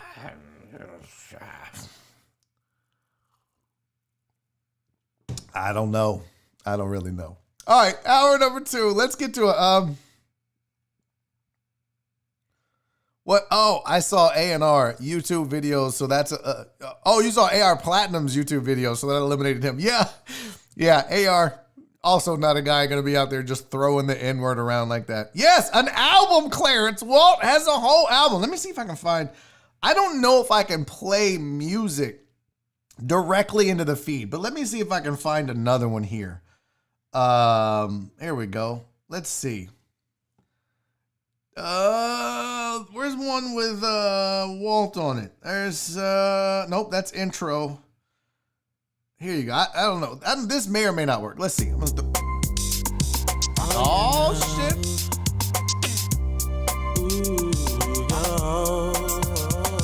It's real and you will tell. Yeah. It's real and you will tell. Yeah. We run with. Okay. All I want to see is popping and nodding. Please, no fight. I came to rock the mic and watch them. Well, all right. So, yeah, I can drag music in there. That wasn't Walt, obviously, because he didn't have that flow. But yeah, there's a whole album. It's Deep South. It's from Swamp Island Records. Go buy it. Support your boy. Look, y'all are going to be roasting the shit out of Walt on Call of Duty. I have a feeling. But it was good shit. I wish I could find one of my old rap songs from the Boom Boom days and play it for you. But I'll do you one better. So, Walt, fear not, my friend. Fear not, because that won't be the worst throwback of the day. So, let me set the scene for you. It's 1986, I think. No, 1984. It's 1984. Breakdancing is all the rage. You guys are going to shit your pants when you see this picture. Yes, you're supposed to. No, Jen, just hang up. She said, I'm supposed to be paying attention to this work call. Nah, fuck them. Just hang up. All right, it's 1984, and your boy isn't even Boom Boom yet, but I'm super into breakdancing. Now, I am 10 years old. And Michael Jackson is my hero. Now, I don't know that he touches little kids yet or allegedly. I don't know any of that stuff. I just know that Thriller is the greatest album of all time. And I want to be a breakdancer. I want to be a b-boy as a job. If you came to me in 1984 and were like, what do you want to be when you grow up? Answer number 1 would be a breakdancer. Answer number 2 would be a comedian. In fact, if I could be a breakdancer comedian, oh, fuck, what? Who's got jokes and moves? Oh, shit. So back in the day, what's up, Rico? Back in the day, part of a b-boy's look in my circles was parachute pants. Like that was just like, that's what you rocked. That's what you wore. They were super popular, but they were also super expensive. And I remember you would go down to Chess King to buy your parachute pants, and they were over $100 for a pair of parachute pants. And then now I was raised by a single mom. All right, my parents got divorced when I was 6 years old. I lived with my mom. She, worked a couple jobs, and look, the child support back in the day wasn't enforced like it is now. She did the best she could, but we didn't have, not hammer pants, P. Jones, parachute pants. Difference. Hammer pants was when I was in high school. This is 10 years old. This is 1984. So we didn't have $100 to get parachute pants. Now, my grandmother is she sews, right? So she's thrifty, we'll say. She's cheap. She was cheap. She's dead. But my grandmother knew that I wanted some parachute pants. So she says, hey, I'll make you some parachute pants. Now, I don't know any better. So she says, just give me a picture of what they look like. So I get a picture of some parachute pants because they had the zippers on them. It was, all over. And it was made of parachute material. So she goes down to the Joann's Fabrics and buys some zippers. And then she buys material that is similar to parachute pants. It's not really parachute material. So yeah, parachute pants were $100 in 84. So she sews me together a pair of parachute pants. And she comes over and she's so proud of these parachute pants. She cannot fucking wait for me to try these on. So she comes over and she's like, hey, look, I made you some parachute pants. And I was like, oh, I know how this goes. But so I go into the bathroom to try on these pants and I'm not really feeling it. They don't look like parachute pants. The material doesn't feel like parachute. It's not silky. It's not shiny. I put these pants on. And first of all, they were the tightest fucking parachute pants you had ever seen in your whole life. And parachute pants weren't supposed to be tight for B-boys.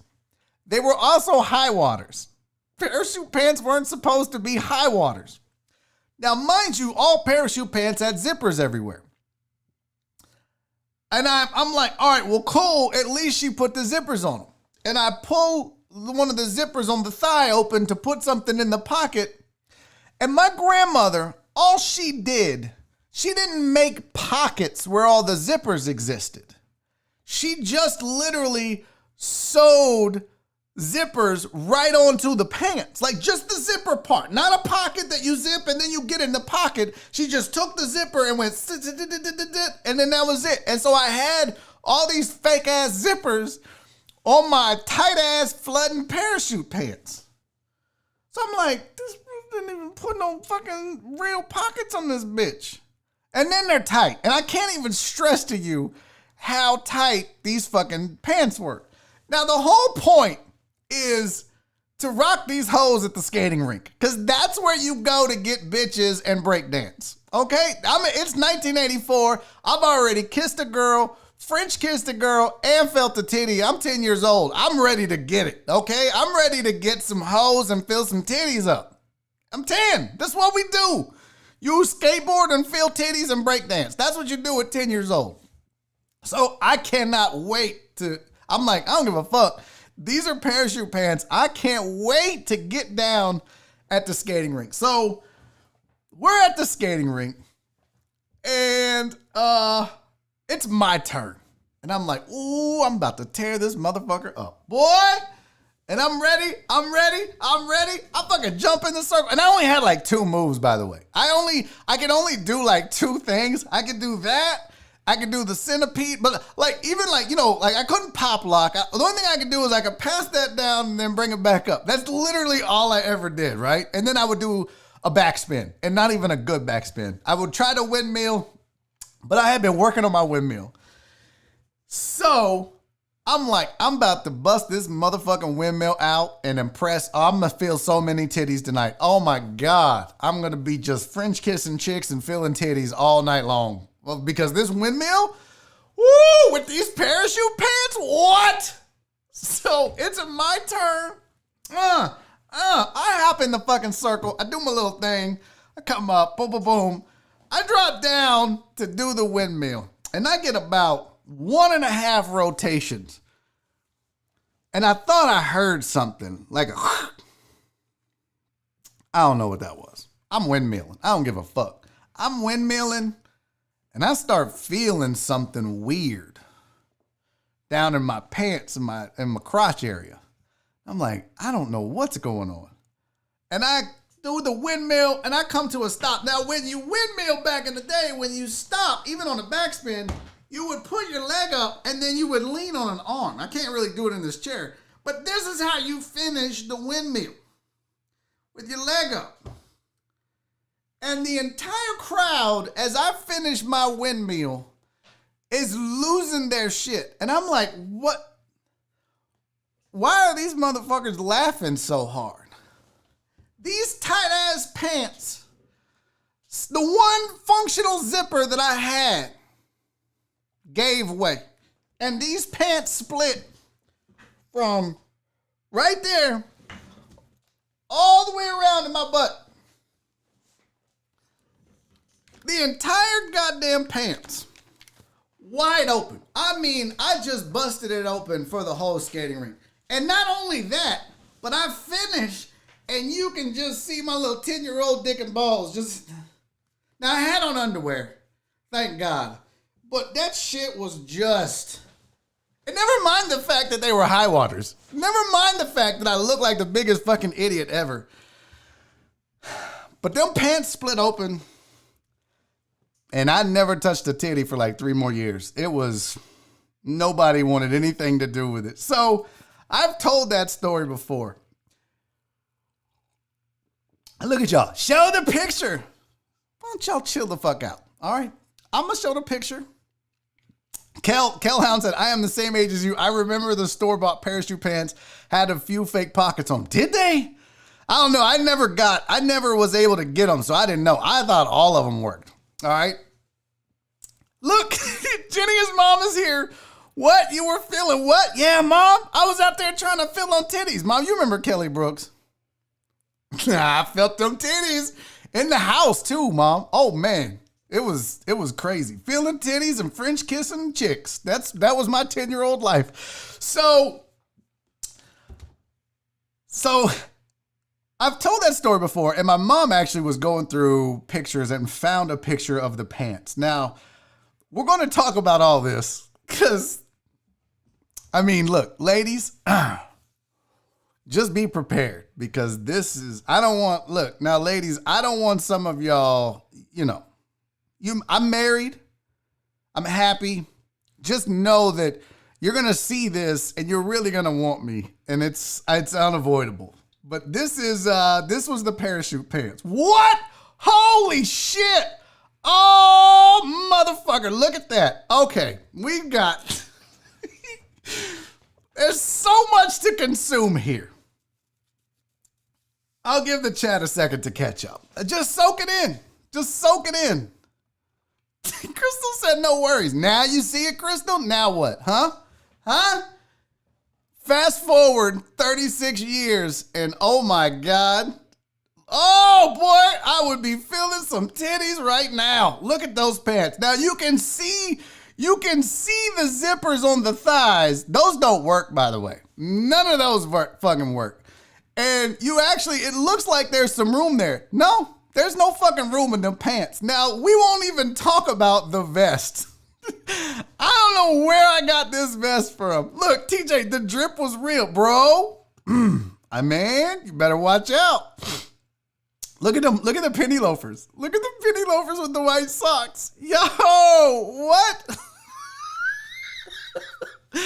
These high water ass pants split. And I think she actually sewed the vest for me as well to match. Now, here's why. My mom said, do you want this picture? And I was like, hell fucking yeah, I want that picture. Because I always thought the picture of me with my high top fade would one day be my album cover if I ever released a comedy album. But now But now I know if I ever release a comedy album, are you fucking kidding me? Kelson, shit, a discount B-boy. I was a C-boy. I was a C-boy. What are you talking about? Bro, you can tell that I don't know how to dance just in a still photo like this. Just in a still photo. That is the worst. And look, that's my grandfather in the back. I'd like to point out something. Rest in peace to Papa. That dog, Prissy, was a bitch, okay? Sorry, Mom. I know that probably hurt your feelings, but fuck Prissy. That dog was a bitch. If you came near my grandfather, that old raggedy-ass dog would growl at you for no fucking reason. So fuck Prissy as a staff, record label, as a crew, and as a poodle, because that dog was a fucking bitch. Now, we won't even talk about my haircut. Remember, y'all don't know this, but feathered wings were a thing back in the day. So I had like that Nicholas Bradford cut in the front, but oh shit, I had that Dan Ontario on the sides. And this is 84. I'm not supposed to have that haircut, I don't think. But I don't know. I need to take this down because of all the sexiness. But I do want to point out one other thing here. If you'll notice, I wish I could zoom in more. But if you'll notice, that's my pawpaw. He's rocking Vans, y'all. Those are black checkered slip-on Vans back in 84. Pawpaw was cool as shit. Rico, Pawpaw's in the back like, look at this dumbass. I can't believe this is my grandson. Hey, well, he was a step Pawpaw, so I was his step grandson. But you know what he's thinking. Yep. His grandma made them raggedy ass pants. Oh my God. Oh my God. Chris Davis wants to know, what would the name of my comedy album be? So we've established that this will be the cover. It would probably, here, let me put, we're going to make this album cover right now. Hold on. And I'm going to, I really have thought about this, Chris Davis. They say you gotta I don't have a vision board. I'm not that kind of guy. But there was one of two titles that I was gonna go with for an album. And this is probably what I would have settled on. It would be, obviously it would have my name on it. So somewhere it would say Barry Laminack. But then this is the album cover right there. There's your Barry Laminack first comedy album right there. Go ahead and clip that. Go ahead and save it, because when I ever finally get this first album recorded, this is what it's gonna look like. And I don't even have to get my grandfather to give me permission because he's not here anymore. Oh, my mom said she did sew the vest. I knew it. All right, so there's oh, look, my mom. Oh, poor Prissy. Fuck Prissy, Mom. Okay, listen. Fuck that raggedy ass poodle. I'm gonna tell you right now, that dog was a bitch. You know it and I know it, Jenny. That dog was a bitch. I know, Matt. I am tough. What can I say, bro? I mean, you could tell, you knew right now. You were like, this is 1984. But you knew right then, looking at that picture, that dude's a gangster. That dude is gonna grow up one day and have a YouTube channel where he teaches people how to fight. Oh my God. So there's your parachute pants story and the picture to go with it. I've told that story before. Some of y'all may have heard it before. But we finally have the evidence of them raggedy ass parachute pants that my nanny made me in 1984. I have more pictures. My mother has sent me a plethora of other pictures, including one of the pet squirrel we had, Chipper. I think I've talked about Chipper before. We'll talk about that once. I'm not doing this today. I'm going to spread them out over several Tuesdays. So last week, you guys seemed to dig the stories of my grandfather. So when my mom sent me these, I thought, oh, this will be good for Solo Tuesday. So next Tuesday, I'll have another picture with another story to go behind it. So there you go. Plenty more to get to. Barry Laminack presents parachute pants. I swear to you guys, I almost bought parachute pants as an adult just because I don't think I've ever wanted anything more in my life, as much as I wanted those parachute pants. I'm not even bullshitting you. I wanted them so bad. I might buy some as an adult. So, all right, let's talk about some of this shit that we have on the list. Hold on. Now we know why Mary's a cat person. Go fuck yourself, PayPal Pete. I'm a cat person because I married a cat person. Asshole. I was a dog person, and now I'm a cat person. Where's Oliver at? I need him. He's my emotional support cat. You guys are dicks. This is what I get for sharing. All right, excuse me. Let's talk about some of this other stuff we got on the list. If you're a single person, raise your hand.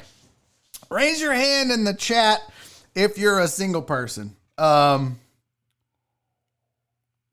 Specifically a single dude, because I've got some tips for you from a website that's going to tell you, it's from a chick too. Oh, look, Deanna Taylor's on Amazon trying to buy me some parachute pants. Oh, don't do that, sweetie. Save your money. I'm too fat for parachute pants now. But anyways, here's an article about 10 things you as a man should not, I repeat, should not write in a dating app bio. Number one, now this is all according, the website that I got this from is insidehook.com. And it was an article written by Kayla Kibbe, Kibbe. No idea. But this is what she says about dating profiles. One, don't put you're fluid in sarcasm or literally any mention of sarcasm at all, to be honest. People love to claim to be sarcastic because they think it makes them sound smart and a little edgy. It does not. Number two, don't put that you're an alpha male. I think this should go without saying. Like,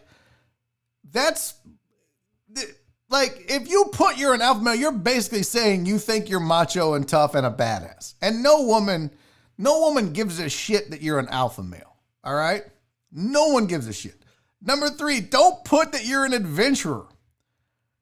She says everyone always wants to talk about their love for adventure and or their desire to find someone to go on adventures with. This is vague and overplayed. What's an adventure? What are we talking about? Are we talking about skydiving, extreme couponing, robbing a bank?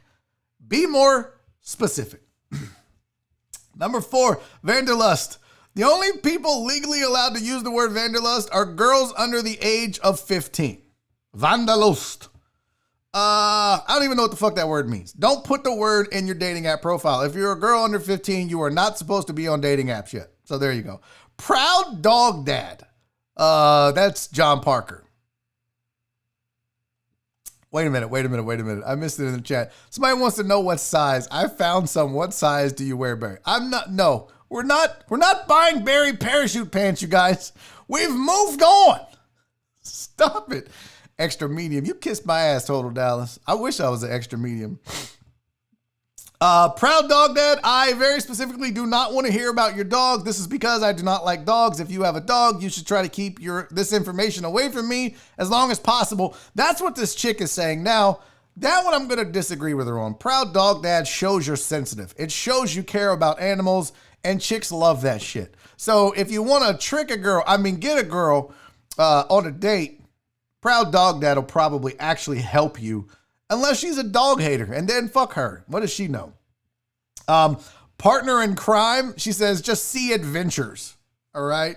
Just see adventures. Number 7, don't say you're looking for the Pam to my gym or any other reference to The Office. Trust me on this. Being really into The Office has been played out for so long that even being really into The Office, ironically, is played out. Yeah, that's weird. I don't think dudes would say that. What dude is out there saying, I'm looking for the Pam to my gym? Are there dudes actually saying that and thinking that that would work? Number 8, please believe in the Oxford comma. No dude is saying that. Like 3 guys, and they're nerds, and probably their grandma made their parachute pants. No dude is talking about the Oxford comma and his fucking online dating profile. Number 9, pizza, tacos, sushi, or really any kind of food. She's basically saying almost universally, all food is enjoyed. It's one of the most boring played out things you could mention in your bio, unless you are literally a chef, Clarence, or you want to talk about some kind of obscure food like your love for Eastern European borscht. Just don't. And the last one is, I'm sorry, but my circumstances have changed and I can no longer afford to date men for free. This is actually an excellent dating app bio. Unfortunately, it will get you banned from Tinder. She apparently put that in there. Here's the thing though, guys. If you want to get a woman, you know, most people are going to tell you to be honest. That's not going to work. You can't be like, well, I'm 37. I have commitment issues. I shower every third day. I'm lazy. I play a lot of video games. I'm barely scraping by. I've got some debt. My credit is so-so. Now, you don't want to be like, I'm looking for the Pam to my gym, because that's fucking corny. What you need to do, and don't be over the top. Just be cool about it, right? Just be like, hey, you know, I'm looking for someone to chill and get to know, and you know, we'll see where it goes from there. Because if you're like, I want a commitment, that's not the woman you want, because she's going to be clingy. It's going to be creepy. Jen, I bet she's hot. I would like to hear from the ladies. So Jen, Crystal, Tiffany, Deanna, Donna, who else I miss? Rach isn't here. What's the one thing? I want one answer from each of you, because y'all will throw out a whole bunch of stuff. You know, ladies, just kidding.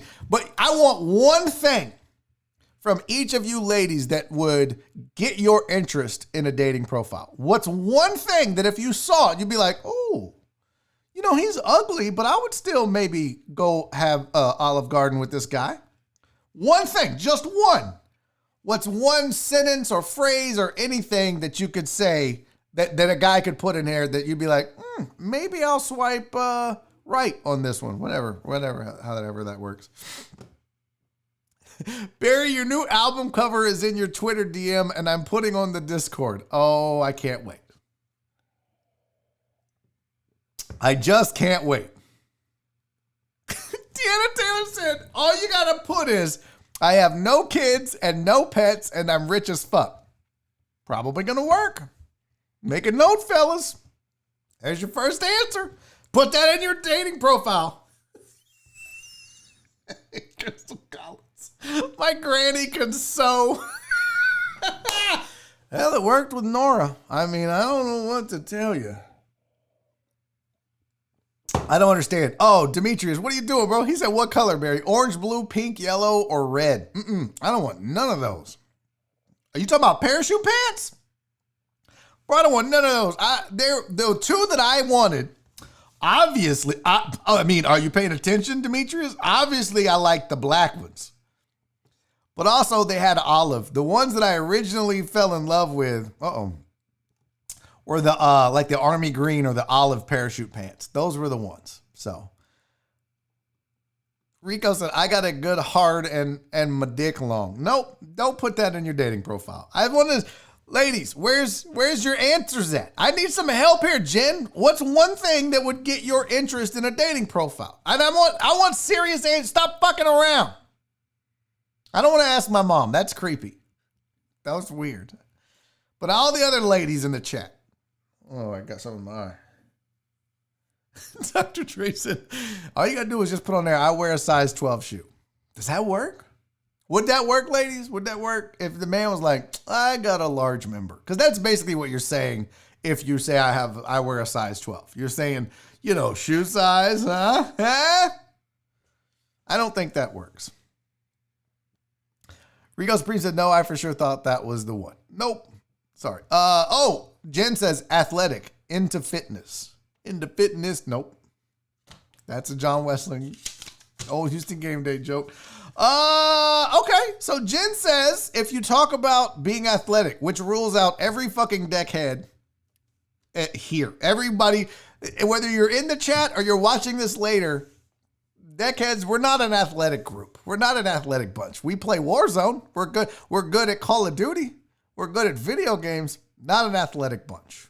We're into sports. We love sports. It's how we met each other.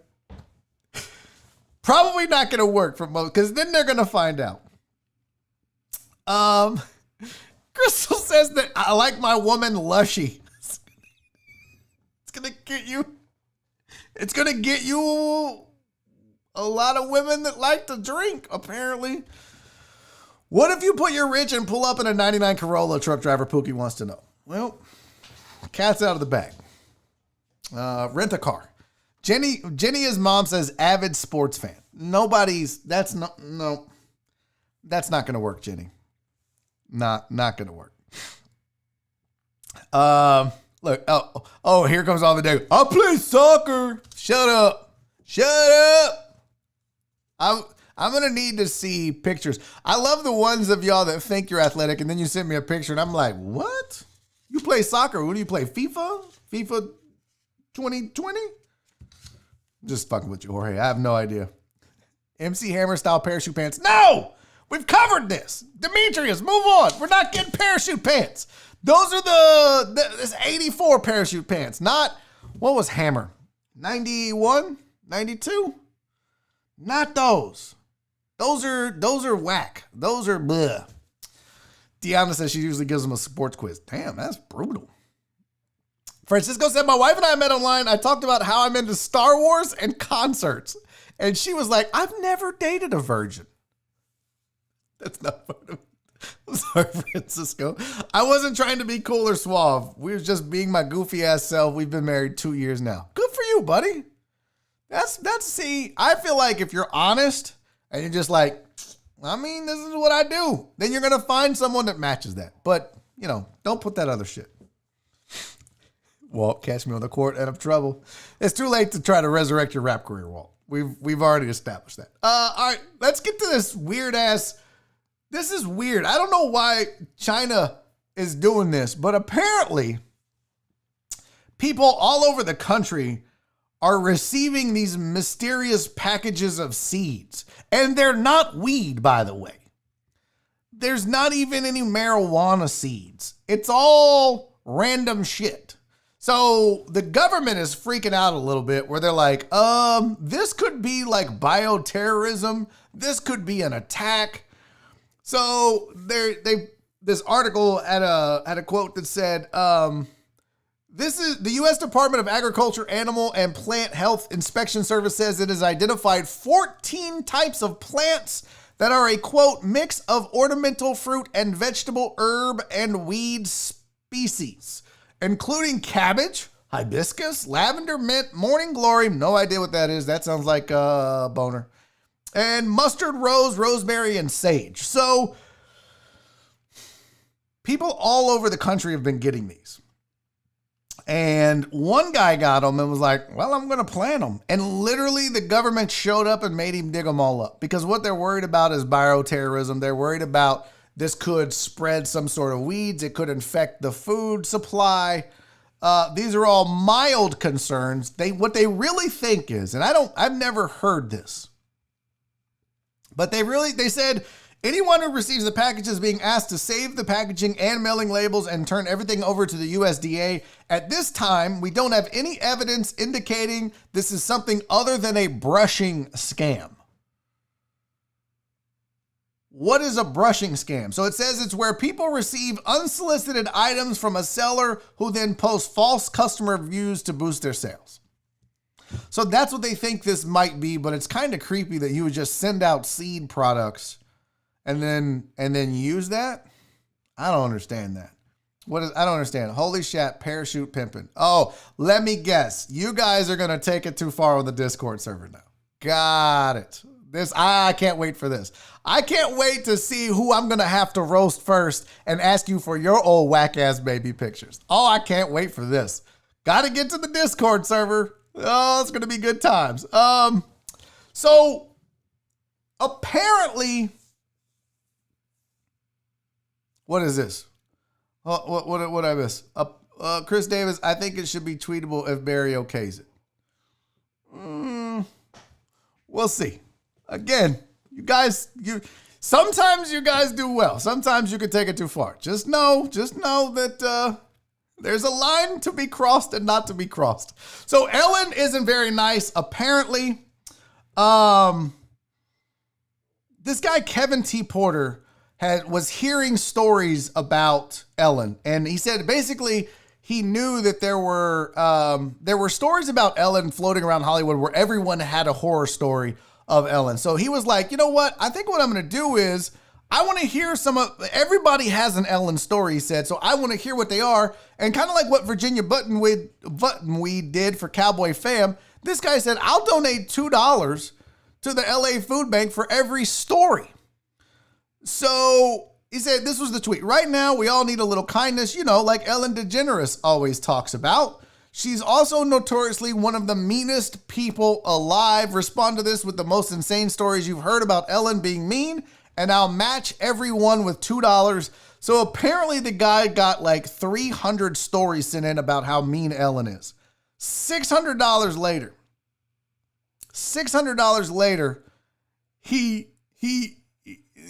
he's basically the catalyst for canceling Ellen. Apparently, she's not a nice person. Apparently, she's abusive to her employees. She puts forth this persona on TV of like, oh, I'm so sweet and innocent, and look at me. I'm just here. I'm just like off the cuff, funny and nice.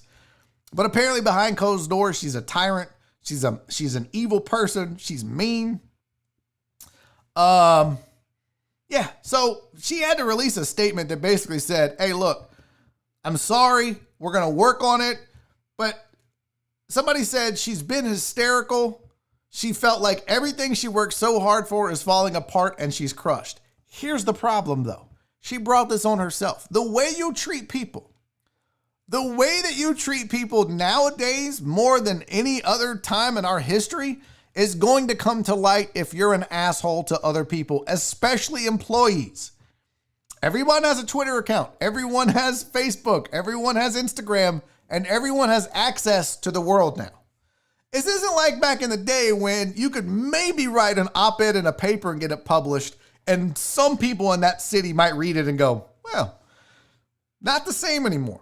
And with cancel culture being what it is, everybody's on notice that, not only can you fuck up now, Gary Patterson, but they'll go back on you. And all of the dirt that you did, all of the shit that you did can come back to haunt you. And that's what's happening to Ellen now. It's like one of those things, you get out what you put in. If you're an asshole to people, that's going to come back to haunt you. I don't think people are making this up. I don't think, I don't know her. I've never met her. I have heard these stories. If you go and look at that thread from that guy, some of that shit is pretty wild, and a lot of it has been corroborated by other sources and other people that work there. And like, oh, I remember that. Yep, I was there. This, that, the other. So, but yeah, it's just another example of people in Hollywood that think that they get, she was making I think she's worth $500 million. She's worth 500 million, 50 million a season or something like that. Or I don't know what it is, some ungodly number. But when you get that much money and you get that much power, it says a ton for you about how you treat people at that moment, right? Like, it's different when you're working your way up. It's different when you're a struggling comedian, a struggling actor or actress, a struggling musician, struggling whatever it is you're trying to do. And then when you get to the top, it says a lot about how you are. It says a lot about who you are by the way you treat people on the way up. And then once you're there, and then on the way down, when you try to be overly nice.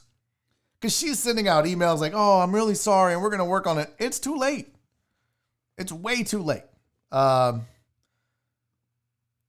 Gary, Ellen's a piece of shit. I said what I said. I've heard that. What is this? If Mama Laminack is fine with it, then it is okay. No. This isn't called Jenny on deck. This is Barry on deck. Mama Laminack don't get a say in it. So I don't know what that is even referencing. Love Mama Laminack to death. Jenny is mom. But I don't know what that means. Andy Huggins in the building. He said money, power, and isolation. Yeah, it is one of those things.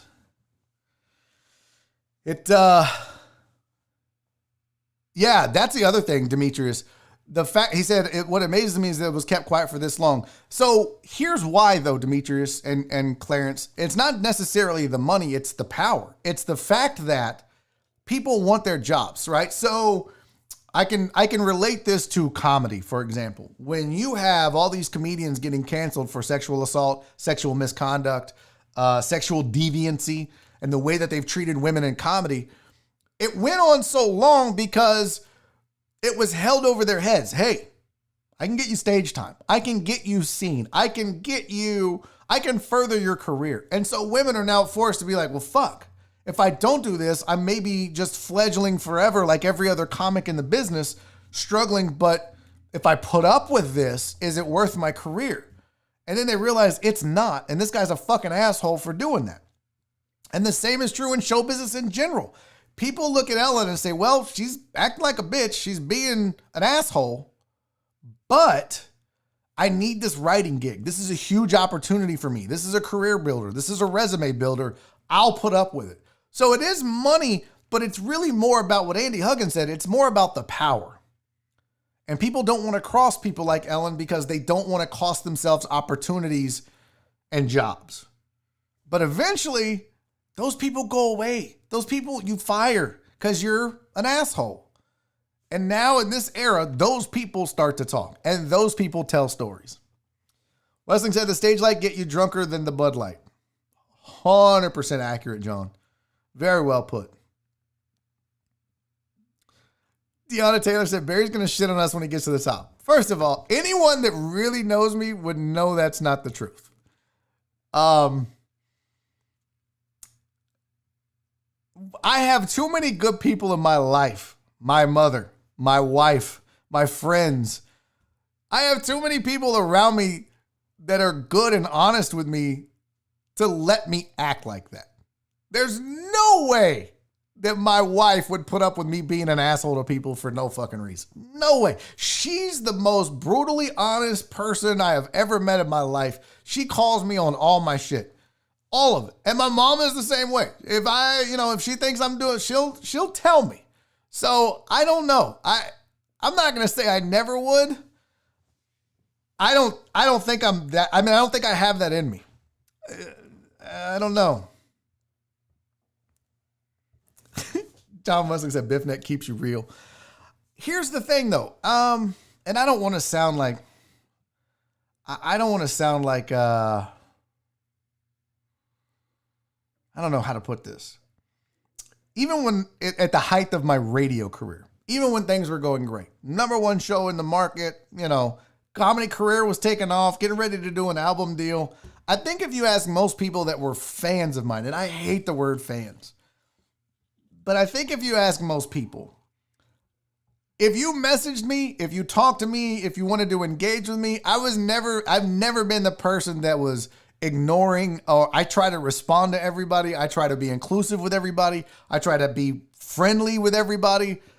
But that's always been the way I wanted to be treated when I was a fan of somebody in radio or comedy or whatever. So it's the way that I've tried to act in return to people that appreciate the art that I bring. So I can honestly sit here and say, I don't think that I would ever be like an Ellen. You never know though. You get drunk on power.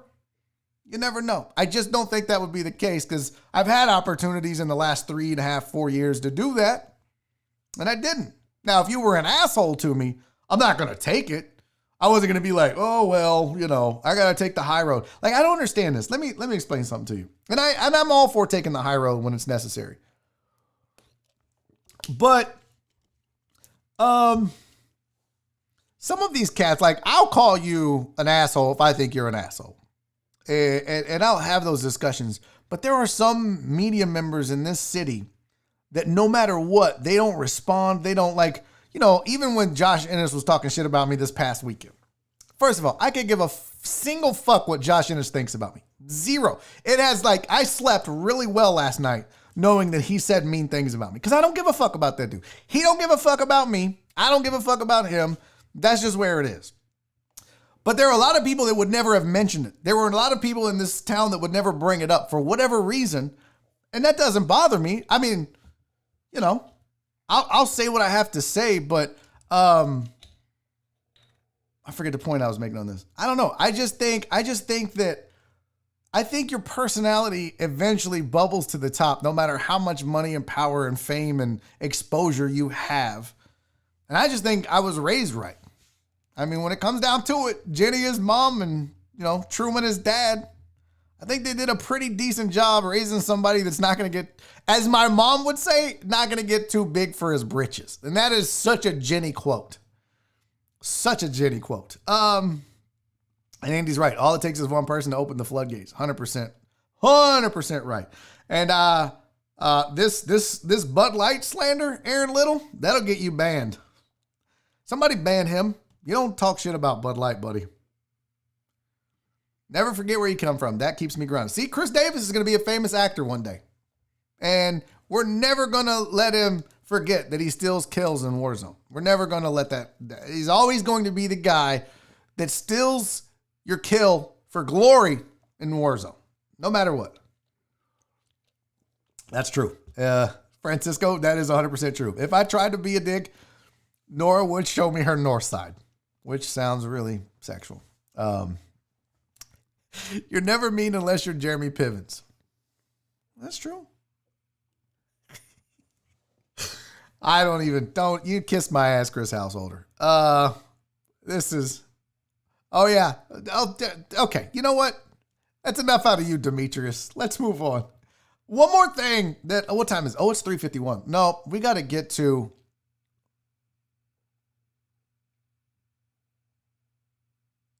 My mouse wasn't on the. I tried to do like this really dramatic film session intro where I was like, hey, we got to get to. But my mouse wasn't on the goddamn button. So I'm sitting there clicking, just staring at the screen like a fucking idiot. I'm like, we got to get to. The fuck is going on here? I swear, I need a producer. So bad. And I need Jenny, stay out of my pockets. You ain't getting a lunch, Jenny. That wasn't on it's flowers. You're getting flowers, all right? I'm going to go to Sam's. I'm going to buy you some flowers, and that's the end of it. All right, let's do this.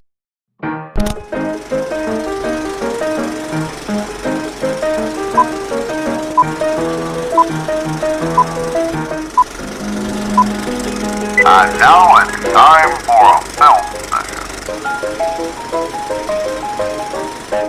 Boop. Okay. Oh, shit. My bad, Donna. You know what? I do need to give some shout outs real quick. Yesterday, I got 2 Venmos that I didn't mention. And I'm so bad about this. I love the Venmo because, for those of you that don't know, YouTube takes 40% of super chats, which is fine. I don't care. It's how we make, this show, and they provide us a platform, and it seems a little steep given all the problems that I fucking have with YouTube. But that's why I have the Venmo option on there. If you want to donate money to the show or me or keep this thing going, you can send a super chat. Always appreciated. And if you sent one today, thank you. You can also Venmo me if you would like one, and I don't keep up with it like I should per show, but I try to always go back. So I owe 2 shout outs from yesterday and 1 for today. Yesterday, Justin Swinford sent me $20 on Venmo and said, this is for the food bank. So I'm going to be adding that to our total, which now brings us to $1,049 that we have raised for the Houston Food Bank. You guys are fucking awesome. But Donna Rogers also sent me a Venmo yesterday for $10.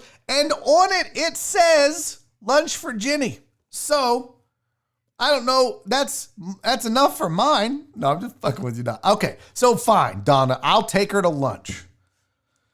It's hell. It's hell having to be sweet to the most wonderful, amazing woman in the world, my mom. Brandon Gary paid a Venmo of $10 today. GTSS. Oh, homie. I hope you're okay, Brandon Gary. That's if you guys don't know what GTSS is, you don't pay attention to this show. But GTSS is going through some shit. And I hope whatever it is, Brandon, I hope that you're able to get through it, and I hope you maintain some positive vibes for it. And if you need anybody, you reach out to me, reach out to a deckhead. We're always here to help. We're always here to lend a hand or lend an ear or whatever it is that all of you guys need. And you're right. You're right, Demetrius. PayPal as well. I need to pull up the PayPal. It's a little slower. Oh, God damn it. Jenny, get your own show for Jesus.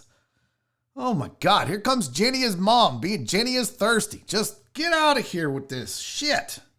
Yeah, Alex Villanueva is really good about sending PayPals. I guess he's a big PayPal guy.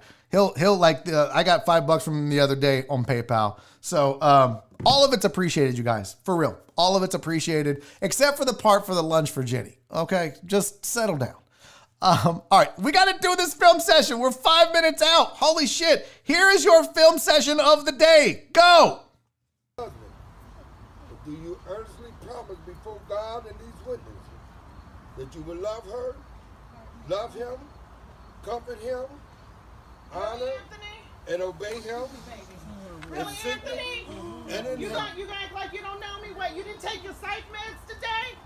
And After you got up mine, and I got your baby here?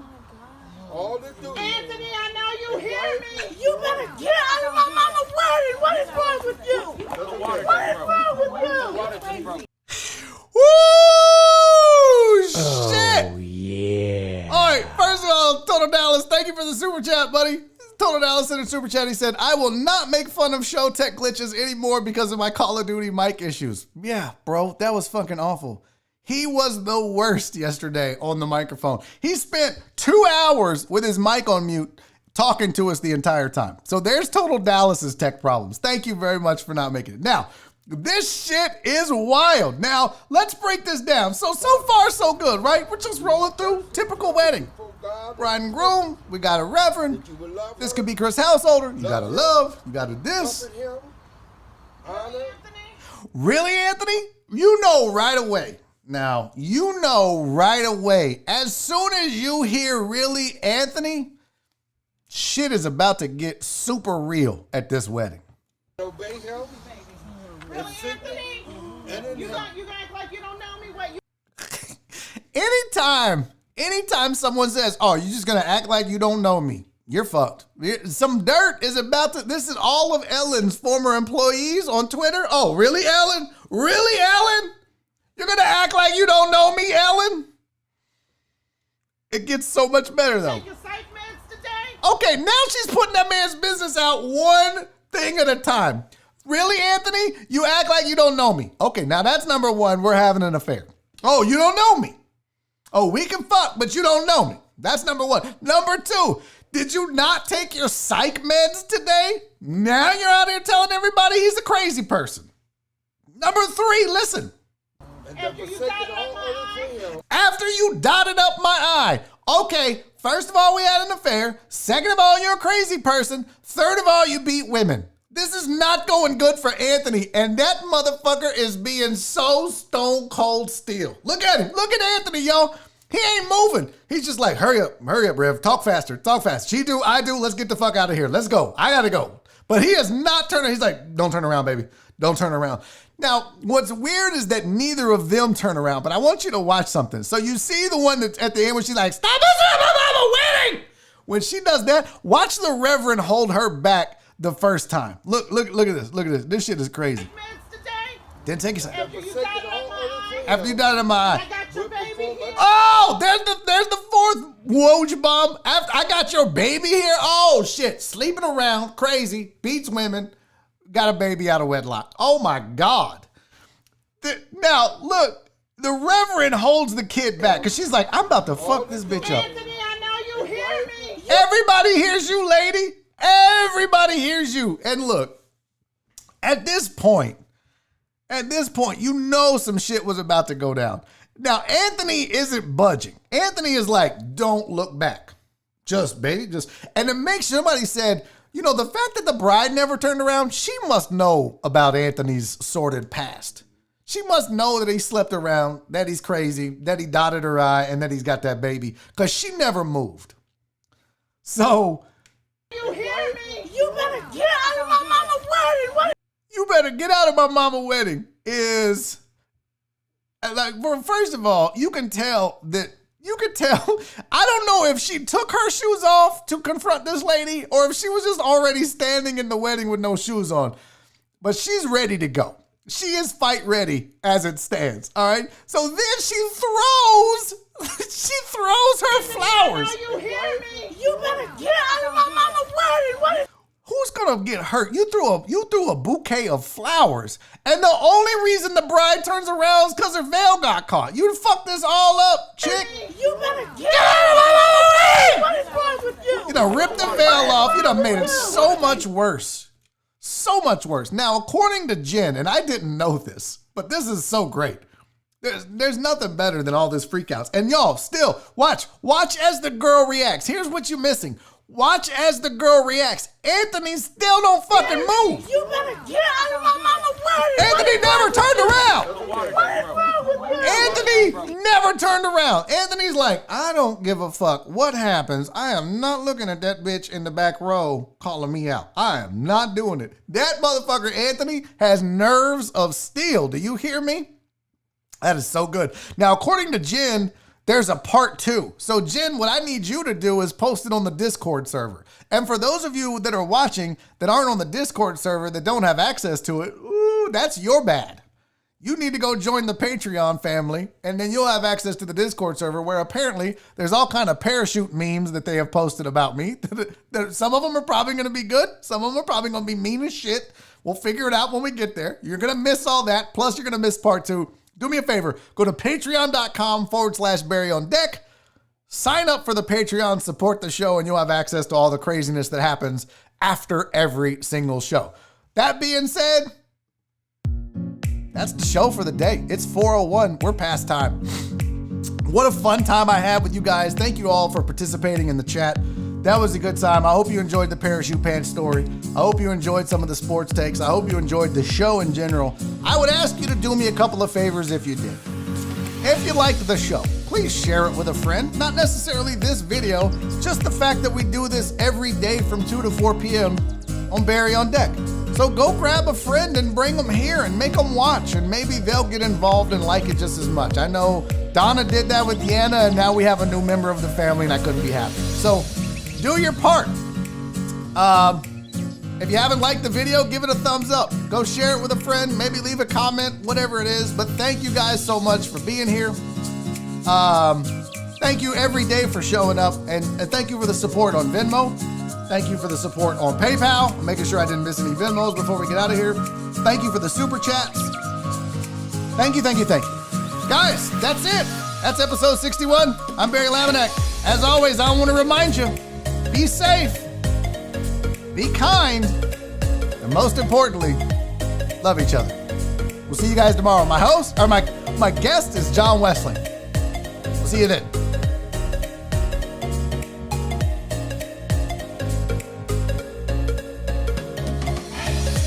Daddy's making a YouTube video!